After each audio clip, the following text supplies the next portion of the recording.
we may well be the last generation that will be able to remember what life was like before this technology and before this continuous partial attention. If we don't get this right now, future generations won't even know what they're missing.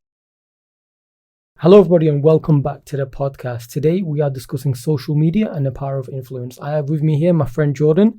He's an architecture student, studies with me, and he's from London, and he has very strong views on social media and how it can be used for activism and generally to help us build a better world.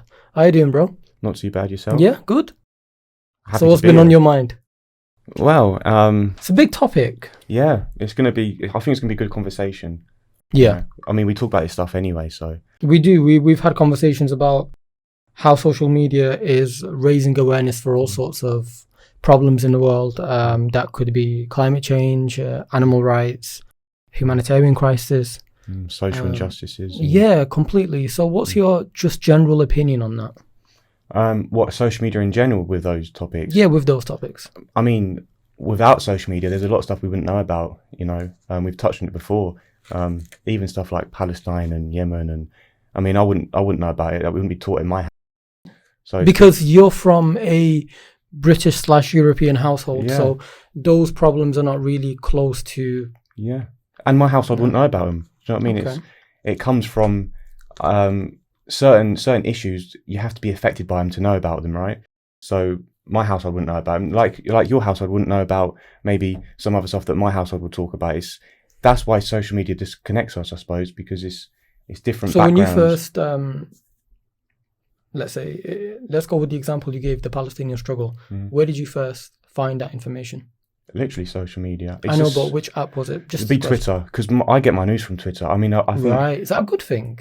I reckon it is. I mean, you have to, with anything, you have to take a pinch of salt with stuff, right? Right. But you can get each side of the discussion on Twitter, and it's not censored. Although, and I know they want to start censoring stuff, and that's also probably what we end up getting onto. But having like raw footage on a social media platform where you can see with your own eyes, you can, like I said, you can learn one side of the story and then learn the other side of the story. Yeah. You can sort of find out where you are and if you agree with it and where it sits with you. The only thing I would say about Twitter and getting both sides of the story, it generally turns into a bit of a fight, doesn't it? Well, yeah. It's not very well measured. That's the only problem with Twitter. The comment section is volatile. Yeah, it can be very toxic. I've had this discussion with friends before. I do think by far Twitter is the most toxic platform out of all of them. I know some people might disagree and say Instagram, but I think Instagram has a different form of toxicity. I don't think anyone on Instagram necessarily tries to deliver news, whereas Twitter can be a very news-led outlet. Yeah, that's probably why it's so toxic, because it's like touching on like sore subjects, you know. Yeah, it feels like if something is going wrong in the world, Twitter is a place to go. Yeah, to find out about it. Do you think that affects your mood? If you're on a platform and you're trying to find out about news, and Twitter is your go-to, and Twitter deliberately through algorithms maybe gives you something that you know you're going to react to. So in the case of the Palestinian crisis, it will deliberately bring on your feed a soldier hurting a child. Yeah, there'll be promoted tweets which were linked to what you've been liking, all that sort of stuff. Yeah, you're right. But what I'm saying, like, Darius, would that affect your mental health in any way? I mean, it definitely could. I don't know if I've experienced that, but like it definitely could, because like you say, it is quite a dark place. If you're getting all your news from there and trying to, I don't know, that's your source of information, it can be a dodgy place. But I suppose you have to be prepared for that. You know, if you're looking and you're going down them rabbit holes, you have to be prepared for what you might see. How do you prepare yourself for that? Because the first time I really exposed myself to social media like that, I was in high school. I was 15, 16, because I was in my final year roughly. And I'm trying to think.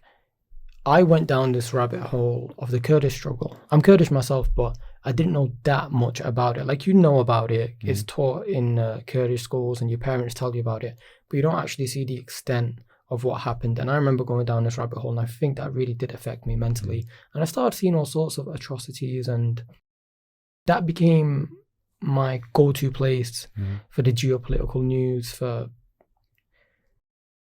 what you call it, outlandish behavior from government institutions in Abu Ghraib prison in Iraq, for example. That really affected me. And what I'm trying to say is how could I have been prepared for that at 15, 16? No, you can't. And I suppose that's the difference between me and you in that scenario is I suppose you was researching stuff that's affected your family. You might Middle East, everything. You might have had, but you might have even had relatives that can relate to those things that you've been looking at, and you go and speak to your parents and they say, oh, this happened.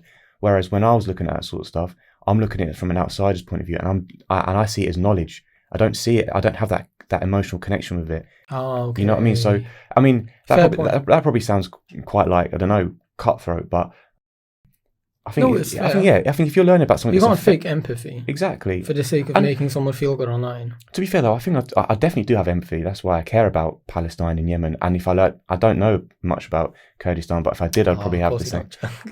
That'll be my Twitter feed from now on. I'll give you some people to follow. How old do you have to be to have a Facebook account? We talked about this, didn't we? Yeah, we saw it was 13, wasn't it? 13 for Facebook, 13 for Twitter, and 13 for Instagram. Is that too young, Jordan?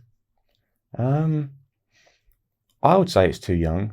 I know that the social media platforms will say they have parental control and all that sort of stuff, but I reckon it's too young. Also, it's very easy to lie about your age, isn't it? Like, what would you actually have to do? Like, if I have an account which says I'm 13 and let's say it has some controls, because it doesn't really ask for any identification, why can't I just make an account that says I'm 18? You can. That's what I done when I was that age. Right. I don't know about you. I don't think I had Instagram until I was in college, and I think by that point I was maybe 17, 18. Old enough anyway. When did you have Instagram? I couldn't give you a time. I don't know an age, but I know Facebook hasn't got my real age on it. At least I don't think it does, because when I made Facebook, I had to lie about my age. I don't know how old I was, but I'm not. We would have to look this up. But did Facebook reduce their age? Because when I first tried using Facebook, I don't know if I was younger than 13. I must have been, because I lied about my age. I remember that. And like you say, there's no like proof. You don't need to. Yeah, give there's proof no to your age. identification. Yeah.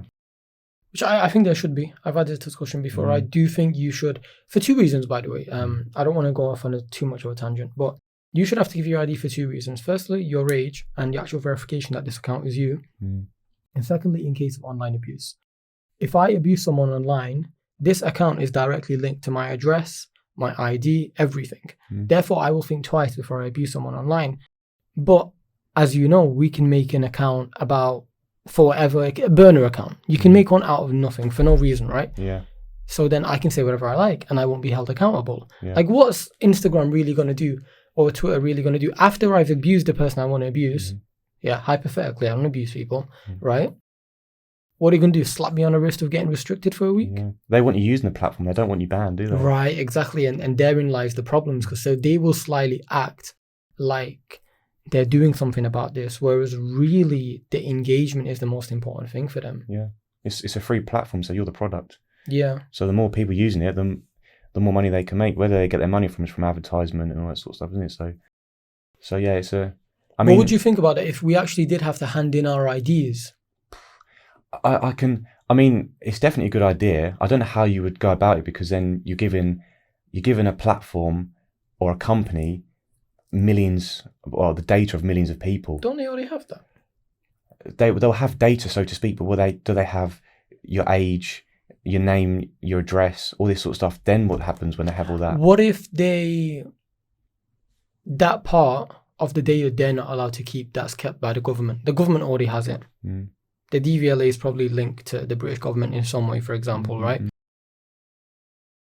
Like, so what I'm trying to say is, like, I put in my driving license to confirm that I am who I say I am. That part of the data can be electronically filtered out to only go to the government and not actually be obtained by Facebook or Twitter. Is that a solution? Yeah, I mean, it's definitely a good point, and it should be spoken about. I know the government have put it on hold at the moment because Boris Johnson's stepping down. But Big man, Boris. there is cyberbullying law that they're bringing in, where they're trying to make social media accounts hold the people using it accountable. 100%, yeah. So hopefully that goes ahead, because that would be actually something that would be good. That's the type of stuff I'm trying to advocate for. So if the cost is in order to lower racism and cyberbullying online, if the cost is I have to give my ID, it's not really that. I happily do that. I Because- mean, yeah, I hear that point. But will these social media accounts do it? Because they will know that they will lose a lot of people. Is it them or is it the people? Let me switch the point on you. I think a lot of people would be morally outraged if Instagram said, "I want your ID." They would, and a lot of people would stop using the platform. So they wouldn't. So without it being a law, these companies will never do it, will they? Because they're making it harder for you to use it. They want to make it as easy as possible. So if you've got to put stuff in, people will think twice about using it, and then they'll come up a social media platform that doesn't ask for these. Right, and then they're going to get competition. Yeah, then they're going to get all the users, and then they're going to then be the next big thing. So. Do you think it's like a big nut job conspiracy thing that if we give our ID to Instagram, the whole world's going to go to shit or something? Or do you think some people are just nutcases? I don't think it's a conspiracy, but I think it has to be done right because the more information you give to a company, because let's face it, like Facebook and Instagram, I know they're owned by the same company. They're so powerful. The amount of data they have on people that use their platform. I mean, it could be quite scary what they could do with it. So giving them more and just having no regulations would be, I think, scary. Yeah, it definitely needs regulations. I've read somewhere that if Facebook was a nation identified by each user, they would be the biggest population on Earth. Yeah. That's how many Facebook users there are. And this is actually with, I think, no access in China. So another thing that social media is heavily used for these days is campaigning, standing up for rights, activism of all kinds. We've seen it with BLM. We're seeing it with Just Stop Oil. What's your opinion on that? That's where social media can be used for good stuff, good things, I think. Because it's giving everybody, like I said, information. We're all access to the same information, and certain media, well, the mainstream media, they won't tell you about, I don't know, certain protests, or it's all hushed under the carpet. Like when you think about protests, even at school, they don't teach you how to successfully protest. Because do they teach you about it at all? I mean, it'll be interesting about your listeners, but I never learned about protests at school. I didn't learn about the suffragettes. I didn't learn about, which is like a massive one in this country. And if you learn about... Wait, so that wasn't in your history class at all? Because earlier when you said, earlier, a few seconds ago when you said learn about protesting, I thought you meant physically protesting. You didn't learn about that. But in terms of the actual topics, I do remember learning about... You learned about women's rights. Yeah, I learned about women's rights. But did you learn about how they got those rights? Because yes. I know we spoke about... the incident. Yeah, the famous horse race, the Grand National, right, when she jumps in front of the horse. Yeah. That is what seems to be...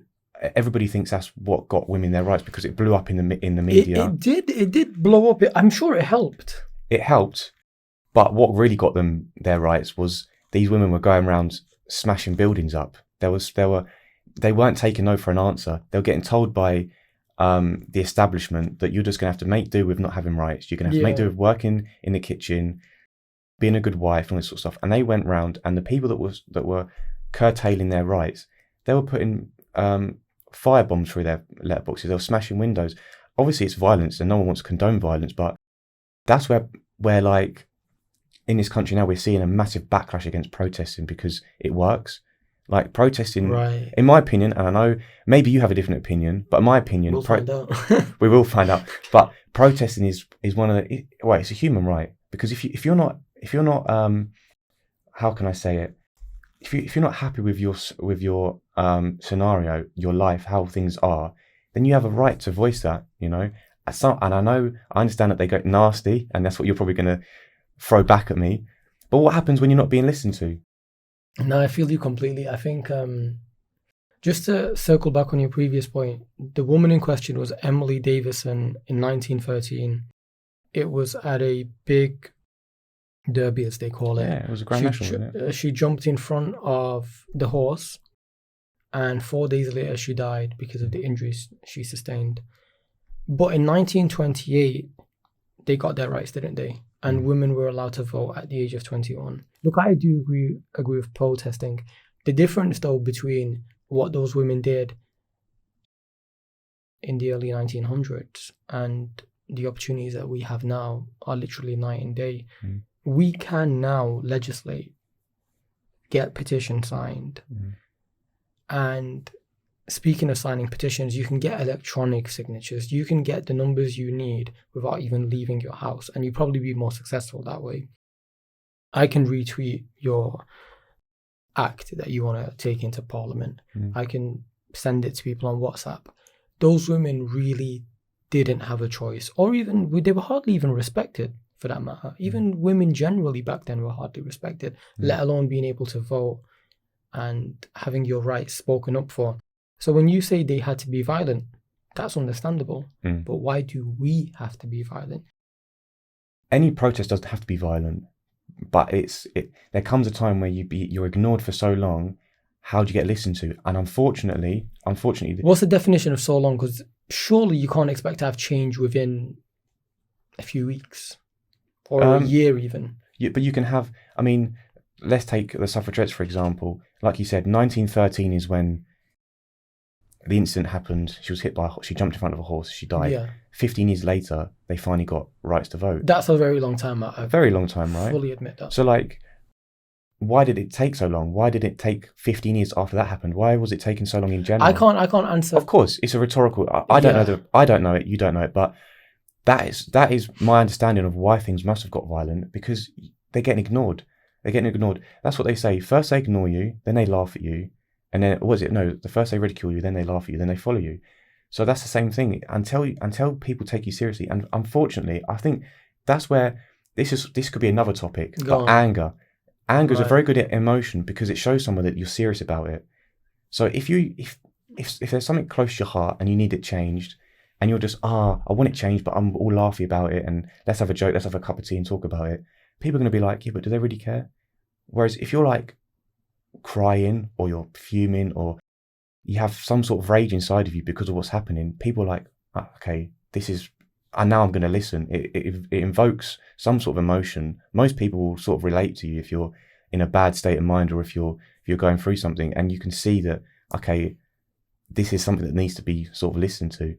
That's why I think that protests shouldn't be violent, but they should be listened to. Protests should be listened to. Like you say with the petitions, you get this petition signed. Again, I don't know the answer, but how many of them, once they get 100,000 signatures, how many of them actually go into Parliament and actually make a difference? That's a good point. I couldn't give you an exact answer for that either. Now, but I'm just saying though, like, surely though, we can't compare our situation to the struggles of those women back then. Like, we just have too much going for us. I mean, first of all, we don't have to compare. We can say that any bad scenario deserves action. So like now, yeah, women have a lot more rights than they did back 100 years ago, say. Yeah. But now we have stuff like an energy crisis. We know about food banks. They've been around for the last 15 years. They're a new inception, which is disgusting in a first world country. We have food banks. So we're now getting warm banks where they're now setting up places where they're going to be able to like look after people, because people that can't afford to heat their house, there's going to be warm banks. Energy money is just going up, isn't it? It's ridiculous. That's definitely something. So that's something that we need to get angry about. See, I will. Firstly, to agree with you, you're 100% right, because when you get angry, you're holding someone accountable. So if Jordan keeps messing with the podcast, for example, and I just keep telling him, don't do it, Jordan, don't do it. When I get angry, he'll indirectly be held accountable. Okay, I just made him upset, maybe I should stop. Same thing with protesting. Small example, big example, same thing. But then I would say that in a day and age where everybody wants to look like they're doing the right thing because of the pressures of social media, because of the left-wing movements that's creeping into society, everybody wants to look like they're a part of every movement. So it's never been easier to collect these petitions. Maybe these 100,000 signatures, maybe some of them do get ignored. I'm not entirely sure. A lot of them do, yeah. From personal experience, ones that I've like been involved in. Why do they get ignored, Jordan? Because when it goes to Parliament, you're now entrusting your representative. Your representatives, yeah. And a petition will get into Parliament whilst having zero backing from MPs. So it can be spoken about. And to be fair, a petition doesn't get into Parliament straight away. It goes through a process where it gets spoken about and they say who votes for it, who doesn't vote for it, all this sort of stuff. So MPs, at the end of the day, the MPs that we elect, they're the ones that will see if these petitions are successful or So not. are they letting it down? Oh yeah, 100%. It's our MPs that we rely on. Basically, a petition is saying the general public want you to speak about this. They speak about this and they say, okay, we've spoken about it, but we don't like it. We're going to throw it away. And that's what they do time and time again. So I'm starting to wonder, is the problem with the process of getting the 100,000 signatures, or is the problem with the representative? Yeah, the problem is with representatives. The issue, like, there's 66 million people in this country. Half of them are, at least half are adults. I don't know, maybe, well, say 40 million are adults. You can get 100,000 signatures easily. Not easily, it take months. It probably take about 6 months, depending on what the issue is. Why do people not aim for more signatures? Why don't they try to get 500,000? Oh, they go way past. If you look at petitions, a lot of them will go way past 100,000. Right. But you only need 100,000 to get into the discussion. So for it to have its first round of talks with MPs, it needs 100,000. So that's the golden number. That's less than 1% of the population, isn't it? Yeah. That's way less than 1%. So that's actually quite It's democratic. It's quite reasonable indeed. It's reasonable, yeah. But it's reasonable, and then, but is it feasible? It's not. We've not seen a direct influence in petitions into law. So is it really reasonable? Is it just a way just to be like, I don't know, keeping us happy? Let people feel like they make a difference. Yeah. You know what? That could be very true. And I was just going to say, some of the ones that I've signed, I haven't heard any good news back from them, I'll tell you that much. So, no, Yeah. fair point. Yeah. So before I intercepted your point, you were going to talk about protesting. And you were going to talk about environmental protesting. You touched on food banks. Proceed. If I didn't throw you off track. Yeah, I'm going to have to remember where I was now. Well, I mean, for instance, climate change, we can talk about those protests because they're interesting, yeah. They're very interesting. And I agree with most people that get frustrated by them. They say that they can go about it a different way, blocking the M25 when people need to get to work. They drove slowly, didn't they? Did they block it or did they drive slowly deliberately? Well, so you know the ones where they sit on the roads. That is dangerous as well. It's very dangerous, and also I understand in some ways you're alienating the people that you want on your side. Some little drivers could be on your side. Exactly. And they're just trying to get to work in the morning. It's the working class. Well, you're going to imagine it's mostly the working class, and you need people to be on your side, not against you. Yeah. Having said that, I do find some of them videos funny because you'll see the people that are dragging these people out the roads they'll be driving SUVs and it's just them in the car, and it's like, this is what we're trying to say. You're upset about being inconvenienced, but you'll drive a vehicle that is like, for one person, is the worst way to get around. Their family could be at home. Yeah, so why are you driving an SUV? That's what I'm trying to say. Could they afford 2 cars to make the environmental activists happy? No, but if you want to get around, if you want to drive, then, and it's not in all the videos, but you do see in a lot of them that they're driving like 4x4s or something like that, and it's like, it's irony of it is where somebody driving by themselves in a 4x4, which is the worst vehicle that you can probably pick for driving about for pollution, are getting upset about climate protesters. And I mean, I don't know if you've seen it, but have you seen Don't Look Up? No. I mean, it's a good film, and you're seeing it now. So the film is, I suppose it was sort of inspired by the events happening now, but it's like scientists warning the American government that we're basically we're heading for a catastrophe, and the media, they just poo-poo it, they laugh about it, and they just say, oh yeah, but can I go on holiday? And that's what we see now. You put on Good Morning on ITV, and there'll be like a climate expert on there saying, we need to do this and this, otherwise in 2030 we're going to have none of this left. But is that true though? Can we really say that in 2030 there's going to be some huge catastrophes? I can't because I'm not an expert, but I find... With these experts, see, what I always find with scientific studies, whether in the medical field or environmental field, they do nitpick the part of this, like, results that they present to you. There's no... right now, and I will actually happily say this very boldly, I don't think there's a causation. I don't think a causation has necessarily been proven. I think these people have theories and potential things could happen by 2030. I don't think it's that drastic, that if nothing changes, water levels will sink us or something.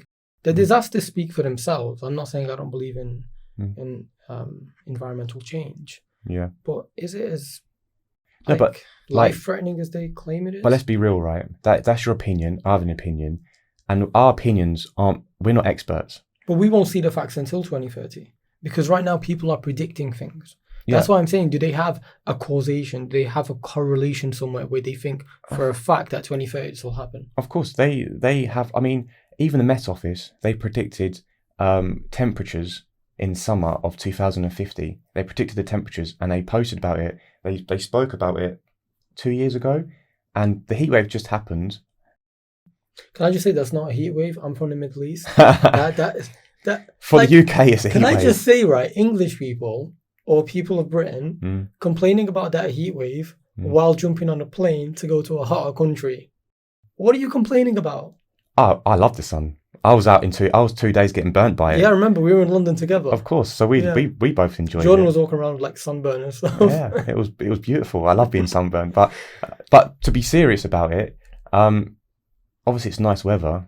But if we're being told that this is not heading the way, or this is heading in a bad direction, I think it's only right to listen. Like it's always 100%. So we go. Well, you can't stop people going on holiday. And in fact, have you seen how cheap holidays are getting? No, we don't have to stop people going on holiday, but we can maybe limit flying. Like we could go to Europe, anywhere in Europe by train. So why don't we do it? That's a better way of transport than planes. It's much more. I don't know. I think at the moment it's probably more expensive. That's why people don't do it. Yeah, that's why. Because trains are ridiculously expensive and planes are so cheap. I can get a plane to Italy and back again for a little bit. Why are planes cheaper? I mean, I don't know. I really don't know. I have no idea. Maybe it's to do with the amount of passengers. It might even just be because the industry's kind of going downhill, or has been, especially due to COVID.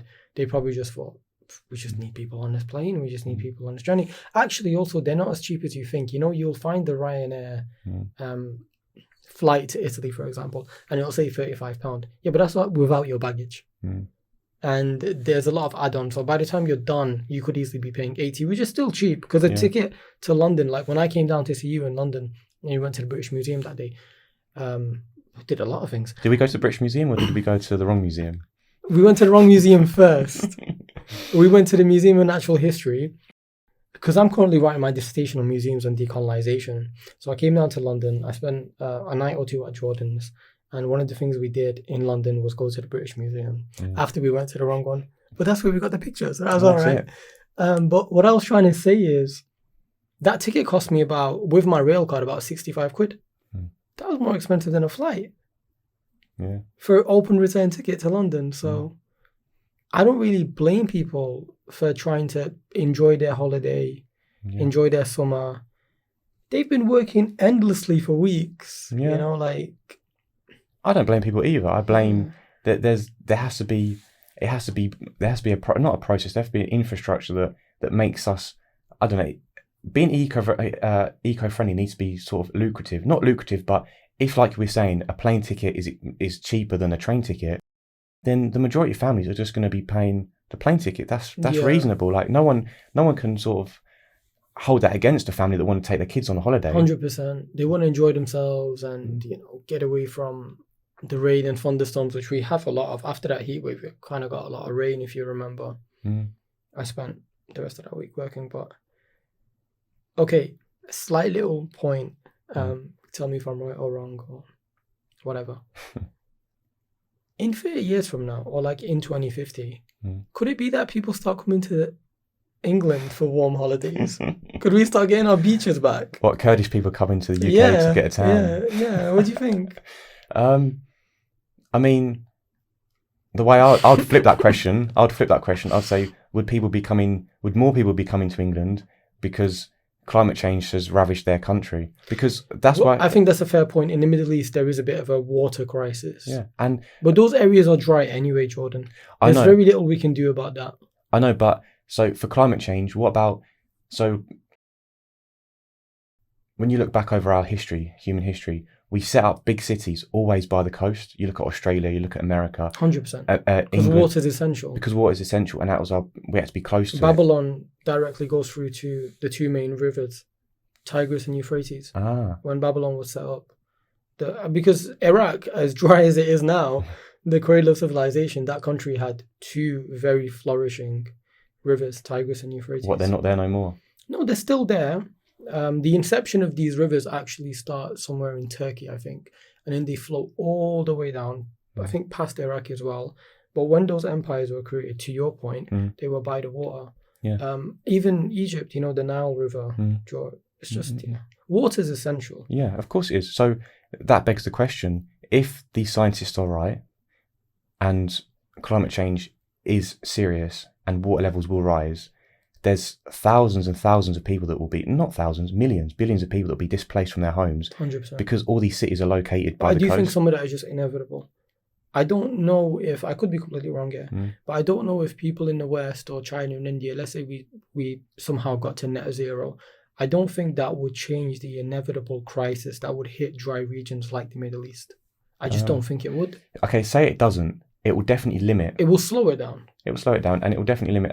And if this, like I said, if this stuff is inevitable, then it's going to happen, but on a much lower scale. But what if we relocate people? So you just used the word displacement.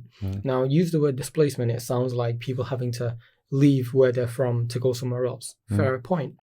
But what if beforehand we prepare new megacities by coastal regions and everyone just starts deserting those traditional cities?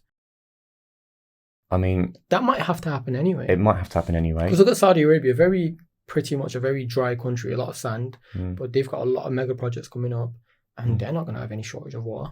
Yeah, I mean, that might have to happen, and it should be. There are solutions. Like, a lot of people argue the fact that whilst we're exploring space, we should be spending more money on exploring the oceans. I think there's enough money for both, but there is enough actually, money. I don't know. No, you're right. There is enough money, but there always has to be a political cause, because these countries aren't going to spend this money for no reason, are they? It's like the space race, we all know, was done because two mega powers were at war with each other. That was the only reason. It was a fear of one country was going to have more might over the other, and what they could do from space type thing. So without, I don't know, incentives or a reason to be exploring the oceans for, I don't know, building cities that can live underwater and all this sort of Atlantis. Stuff. That'd be wicked. I'd love that. It'd be wicked. But then, I suppose, and this is something that tugs on my heartstrings. What would we do about the animals and about the ecosystem? And like, do we not have a responsibility to look after that as well? We do. I think some species of animals, just because they have better instincts than us, they'll start to realize that where we currently live, we can't catch the same prey or eat the same vegetation. So they will start naturally roaming into other fields. Evolution will work its own magic. I guess you could say we could start transporting other animals, but then could we gather all the animals? And that would be a bit difficult. I mean, we look at the moment, we displace animals all over the world. We have, like, you can put on the TV and there'll be an appeal because there's only 500 Siberian tigers left in a certain part. So I think this making animals sort of fend for themselves and move from where they're accustomed to living, it would wipe them out. So I don't think so. You don't? Siberian tigers, for example, aren't they practically in danger because of humans hunting them rather than actually naturally, because they're apex predators? Yeah, it would be. I mean, it would be probably a mixture of them being hunted because. Mostly, I would like to argue that most of the time. Potentially, okay, and I'll even accept that. Say it's mostly because you have them in medicines that believe that they need tiger teeth and that sort of just rubbish. Clothing even. Or clothing or mad stuff. Safety at times as well. There are a lot of like Indian villages that kind of they literally get in the way of the habitation of where the tiger lives, so they start killing them. Yeah, I can see why humans would do that, but I can also see why it would be wrong.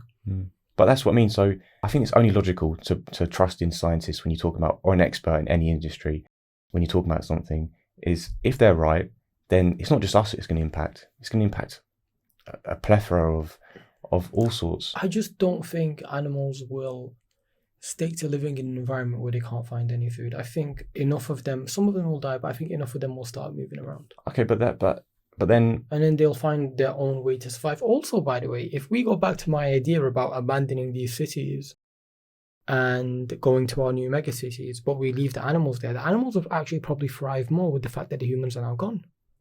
Because now all the vegetation is for them. no, but the humans would only go if it's submerged underwater, or because What do you mean?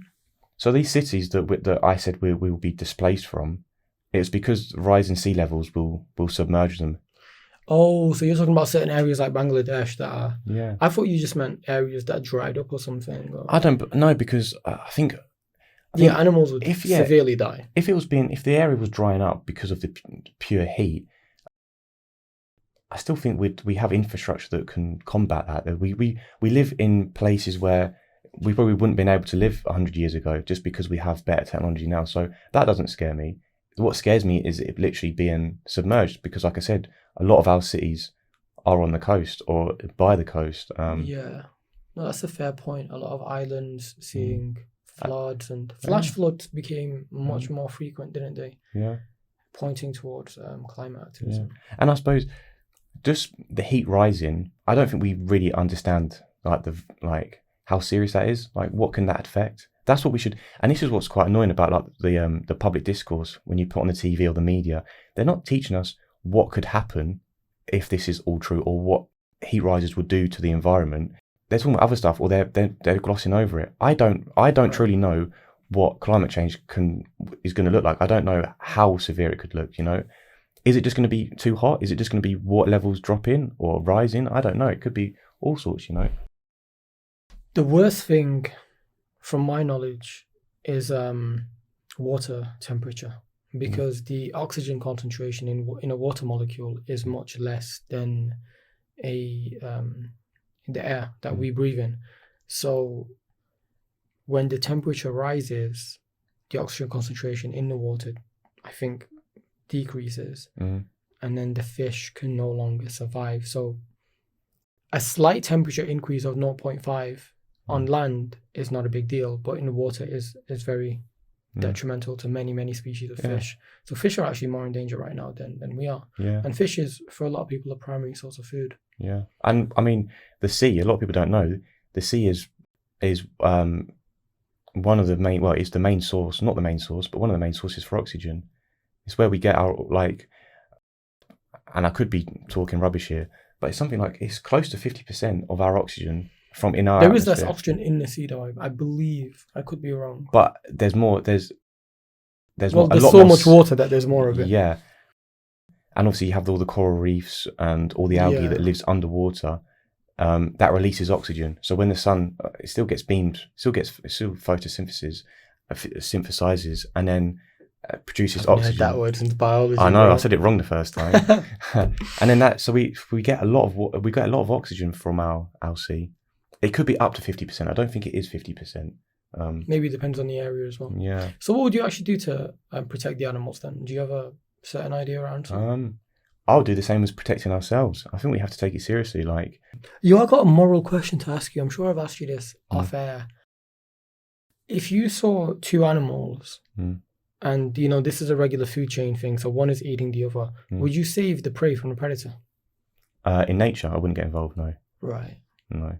Wouldn't it break your heart though? So you know that Instagram account, Nature is Metal? Do you ever see that sometimes? And you see like an animal. Also, there's an Instagram account called Nature is Metal. They're not sponsoring this podcast or anything, but they showed like the most intense clips. And I actually saw this morning, there's a bunch of hyenas and they were eating a warthog.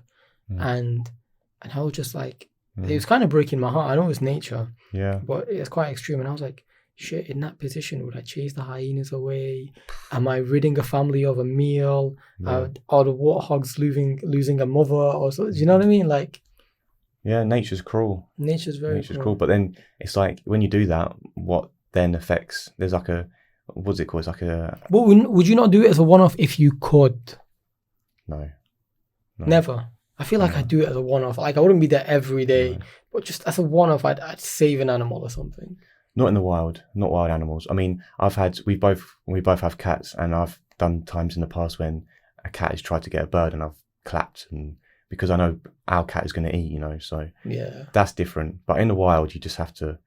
It's horrible, but sometimes you just have to let the nature be nature. Cool. Shout out to Jordan's cat, Minx. If you're watching this, you're very cute. Love you. We'll come see you soon. Minx and Kaz, don't forget Kaz.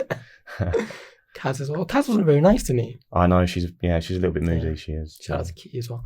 But Yeah. going back onto a more serious topic at hand, the environmental activism that we talked about, and you said the example you gave was people laying down on like the M62. There's more extreme ones, and there's two, right? Mm. The Formula One incident that happened recently, where I think they're idiots. They just jumped on a Formula One racetrack. That's also just stop oil. Would you approve of that? I can't believe you have to think about this. That was dangerous. No, but it's really hard because... What if one of them had died? Who would you blame? Formula One and oil? Or would you just say... No, I understand because... Yeah, I wouldn't blame the Formula 1 drivers, but also, let's not forget that we know about it. So these, just for oil, just stop oil, it might be annoying the hell out of us, but we know about it. I knew about it beforehand. They don't have to jump on an F1 track. It? Well, I'll tell you how I know about it. One of the same idiots went and tied his neck to a goalpost in the Everton game. Exactly. So in the Premier League. So, okay, if you want to call them idiots, call them idiots. But you know I about it. just think, with all due respect, because they are trying to change the world for the better, there must be levels to what you can do. I actually don't think it's that deep that there was 8 minutes of stoppage during a football match. Actually, that might have been an important game for Everton. What happened? I can't remember. It was definitely towards the end of the season. Yeah, it probably kept him up. Yeah. Or helped another team get relegated, like Burnley. Why couldn't that same person, I think his name was Kyle? Louis. His name was Louis. Yeah. Why couldn't Louis do something like that outside the stadium before the game? Because... Enough people would see it. But it just wouldn't be televised. Exactly. We wouldn't know about it. It can't be about attention, though. It has to be. It has to be about promoting what your cause is. And how do you do that? And it's by being an inconvenience. You have to inconvenience. That's what a protest is. It's inconvenience. That's what a strike is. It's inconvenience. I was watching the TV. Yeah, but the recent strikes made much more sense than what Louis did. But somebody would argue that it's the other way around. If we don't fix our climate, then who cares about getting a train? I do also think that some of these activists, the environmental ones, I could be wrong. Feel free to challenge my views. They're very apocalyptic. Like the way they see this crisis, so-called crisis, they almost act as if we won't be around in 30, 40 years. But that's what we're being told. I think that's the absolute extreme.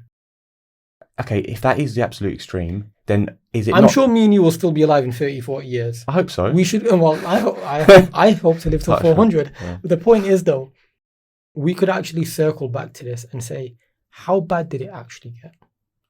That's fair enough. And that will be something that we'll hopefully be able to talk about. And I think it will be less of an impact than we think. Can I ask you a question? Is it logical to plan for the worst case scenario or the best case scenario? Well, you see, when you say that in terms of religion, everyone says it isn't, because everyone just says hell doesn't exist, right? Now, when you come to activism, it's logical. Do you know what I mean? No, but even in your life, you're a practicing Muslim. You're not going to hope that, I don't need to follow the rules and all this sort of stuff. And hopefully when it's... No, that's what I'm saying. The irony is when it comes to religion, everyone looks at the extreme and says, oh, surely hell isn't real. Yeah. But with activism, everyone looks at the extreme all the time, and it's just a God-given thing. But religious people will do everything they can to make sure that they end up in heaven. To answer your point, though, should we prepare for worst-case scenario? Is it not logical? It is logical. Because say we're wrong. It is logical. Yeah, exactly. It's like I want to make sure that... Actually, I don't know. I don't have an example at the top of my head. No, but I'm glad you said that, because say, for instance, these scientists were so wrong, more wrong than you can imagine, then at least we didn't come to... And say they were wrong, but we planned for the worst case scenario. We planned for what they were telling us, and it never came to fruition. At least we planned for it, and that was safeguarded. Whereas if we plan for the best case scenario now, and really the scientists are right and it's going to be worst case scenario, then we're done for, I think, as always, the truth is somewhere in between. So, is it in fairness to your point, I respect the point. I respect the Yeah. efforts, but I do think some protests can happen in other ways. Like that guy literally, what if that guy had tied that thing around his neck a bit too tight and choked himself out within a few minutes? Isn't he, he's almost like he could be harming himself. Like, jokes aside, what did he actually wrap around his neck? It was like zip tie. A zip tie. What if he had just done that one level too tight?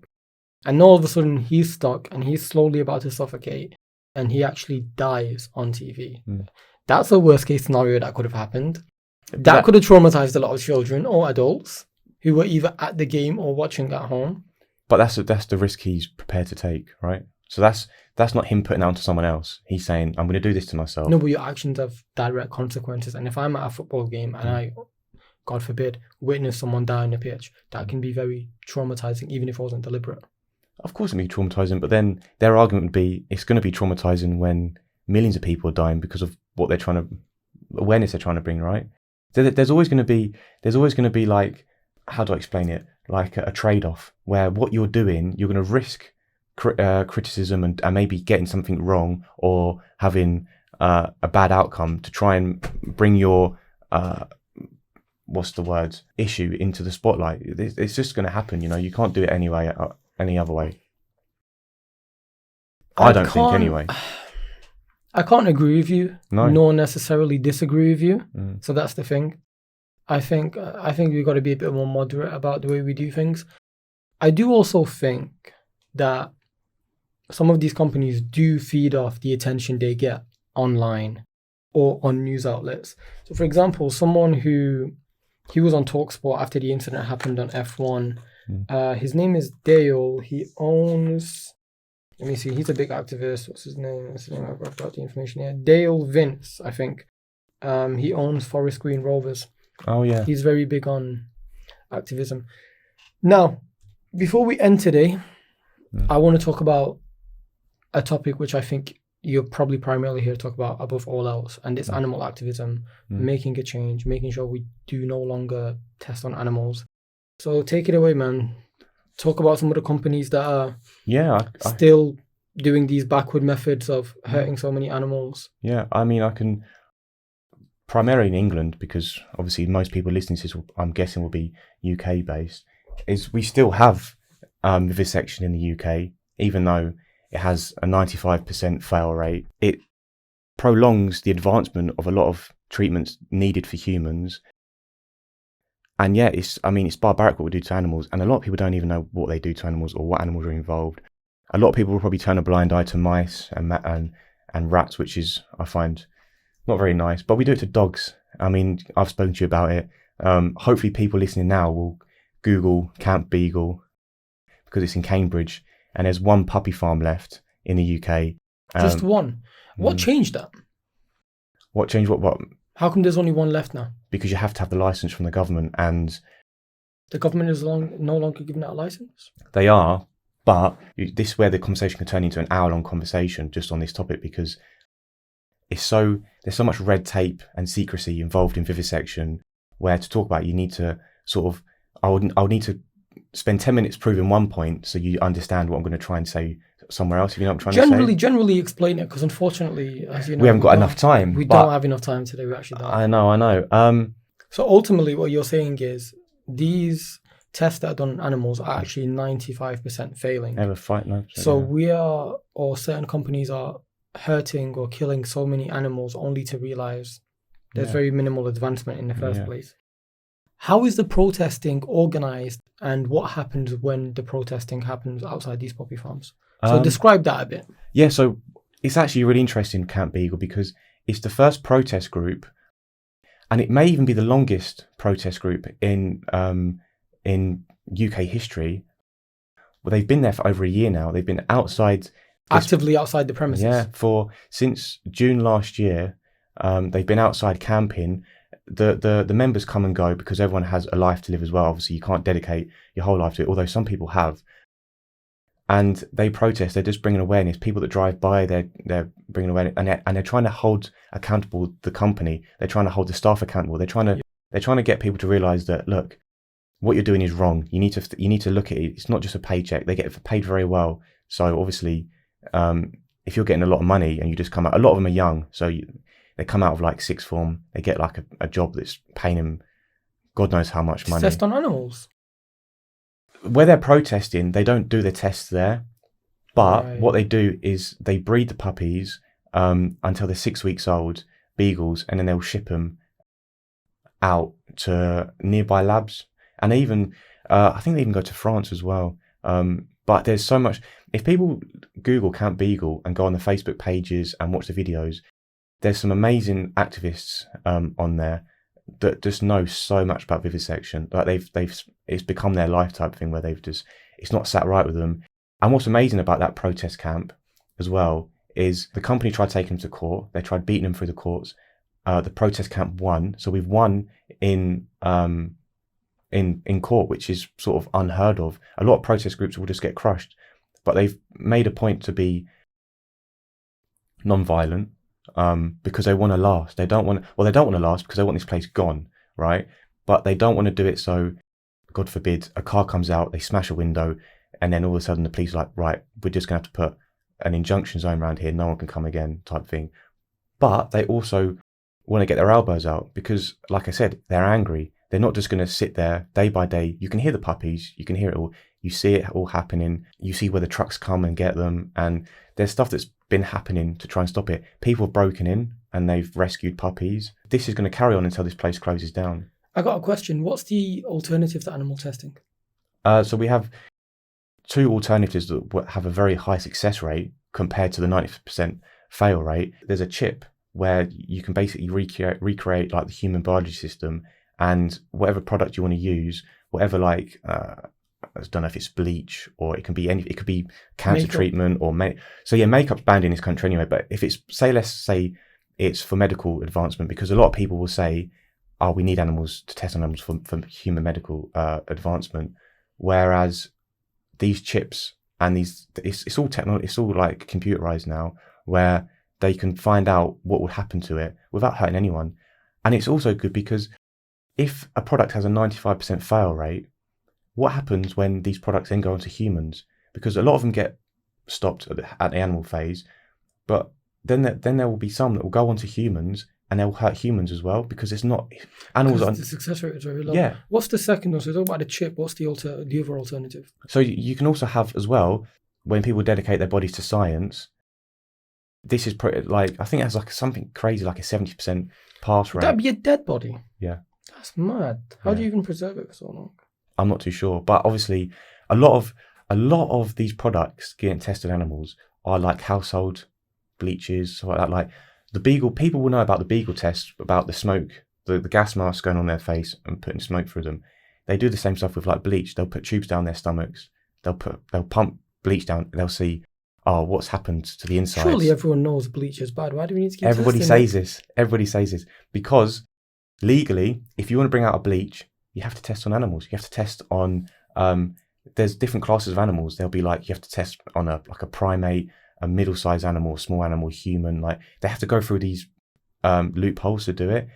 If you've created a bleach, it's got 5 ingredients. I created bleach. It's got 5 ingredients. They're both exactly the same, but we have different company names. You have to test on animals. I have to test on animals. It doesn't matter that I understand. It doesn't matter that they're going to be exactly the same test. You both have to do it because it's law. Right. So that's the issue. But I always knew bleach was bad. Especially when Brother Faisal tried to buy 12 bottles of bleach. Oh, 12 bottles of bleach, please. Oh, what a great Looking scene. iconic. But yeah, that's Speaking of protesting, though, I think Preeti Patel is coming for her rights. Mm. Did she succeed? Well, yeah, because that's another thing we were speaking about, wasn't it? Where she's I'm almost like teasing a part 2 of this podcast. 'Cause Yeah. Eventually, at some point today, I know we we could talk forever. and we can go a lot deeper next time. So we talked about environment and animal rights, but next time we could really talk about physical changes that we do ourselves and law changes. Preeti Patel, we'll talk about outside of this country, how we're in place in the Middle East, mate.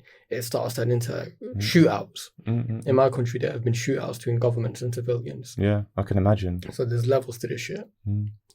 You man are weak out here. But you can blame that on our government as well. No one should be getting their guns out.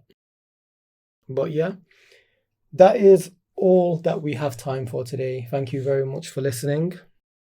Follow, like, subscribe, all of that stuff. We'll see you out in the next one. And Jordan, thank you very much for coming on. No, that was good. Take care, everybody.